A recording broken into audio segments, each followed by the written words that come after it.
I forgot the microphone.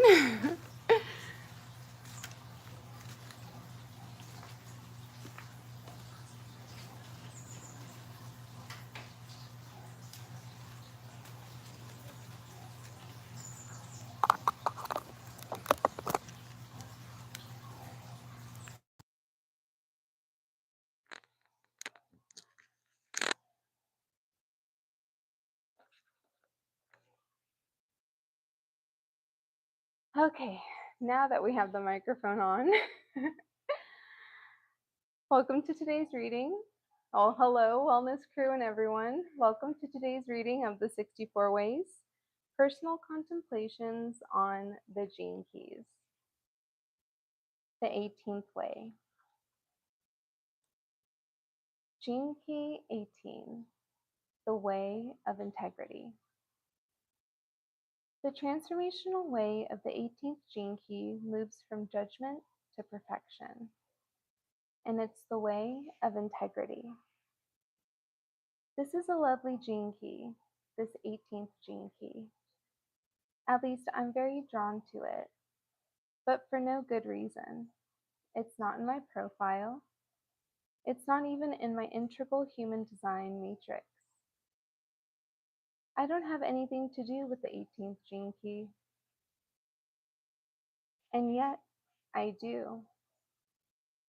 This is a great clue for anyone who's working with the gene keys.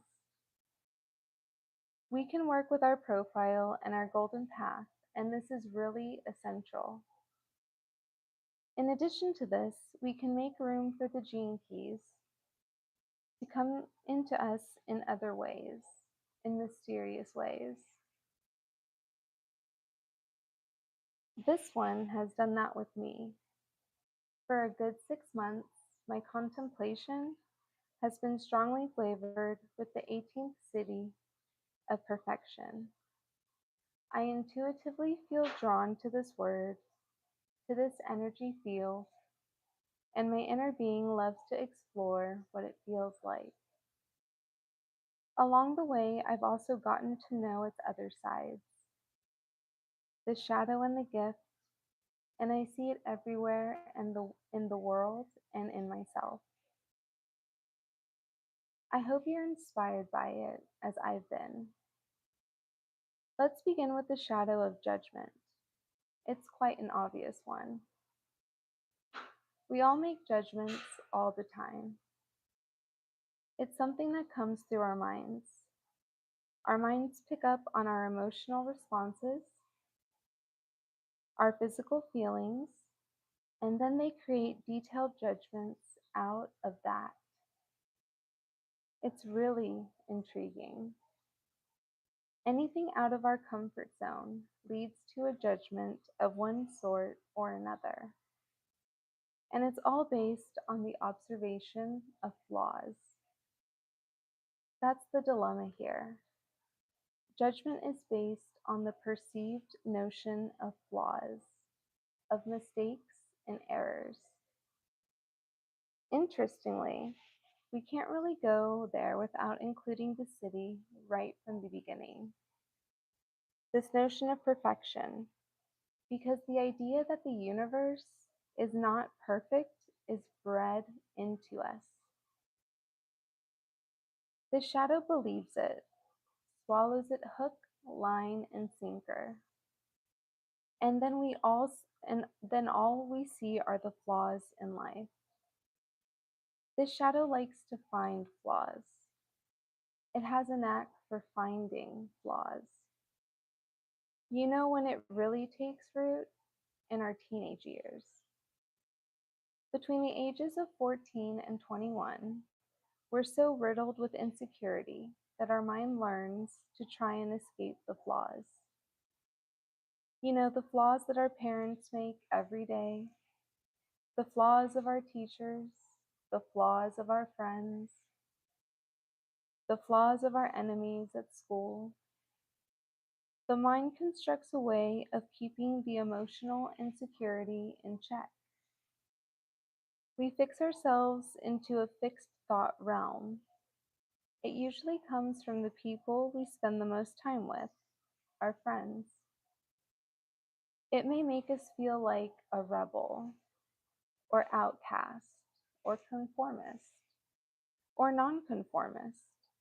But the point is, it freezes our minds. It fixes us mentally, and thus it stops our mind from expanding naturally and freely. These gene keys are really quite amazing. They describe genetic processes of shutdown at every level. Gradually, as we grow up into young adults, we fix the idea inside our minds that the world we're coming into is deeply flawed. It's really far from perfect. The 18th gene key is part of the codon ring of matter. And this collection of genetic markers determines the ways in which we all close down from experiencing the world as perfect. The 18th gene key governs the third 7-year cycle of imprinting, which is our mental imprinting, our IQ in the golden path. Before our teens, we don't make these judgments, at least not in the same way.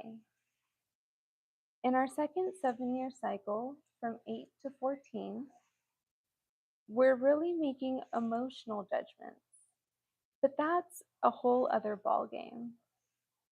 In this 18th gene key, we're talking about mental judgments.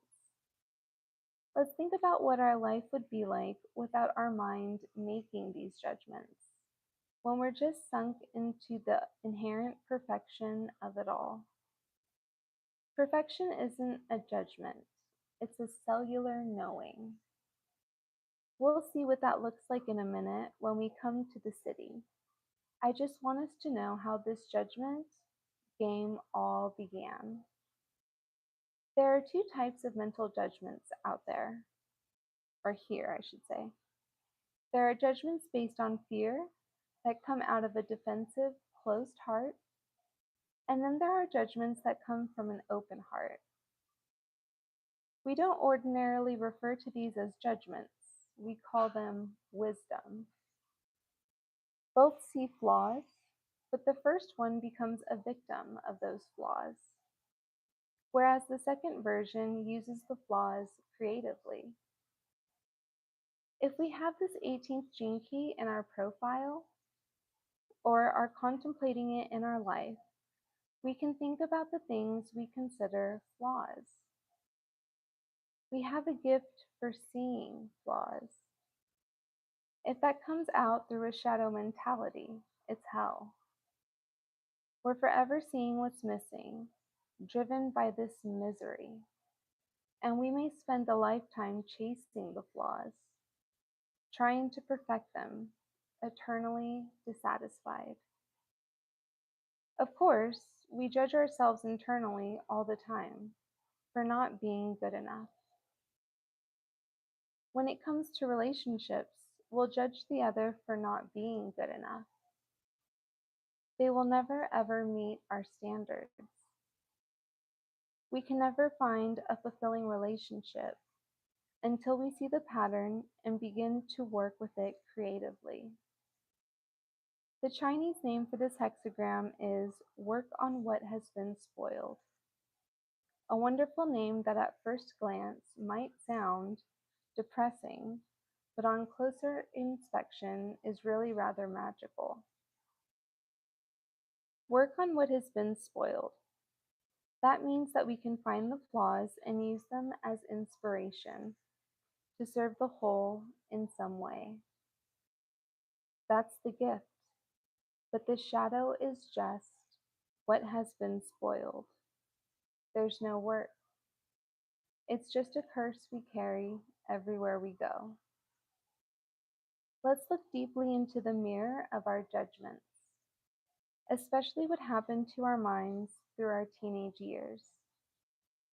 What mental compromises did we make that led to this acute habit of judging the world around us as flawed? More importantly, what can we do about it now to open up that wonderful mind of ours again to the incredible possibilities latent in this gene key? The 18th gift, integrity. The problem with the shadow and its dilemma is that unless we can train the lens of this gene key on our own behavior in a compassionate way, we're caught in the inevitable hypocrisy of the judging game. You may remember Jesus calling out at the trial of a young woman who was threatened with death by stoning. He that is without sin among you, let him cast the first stone. A beautiful moment in the Gospels, a moment of integrity. It's not so much that we as individuals have integrity, but that life has it. It's built into life. Look at the animal kingdom. We see no judgment. Every creature has its own integrity in the great web of life. Everything has its purpose, its role.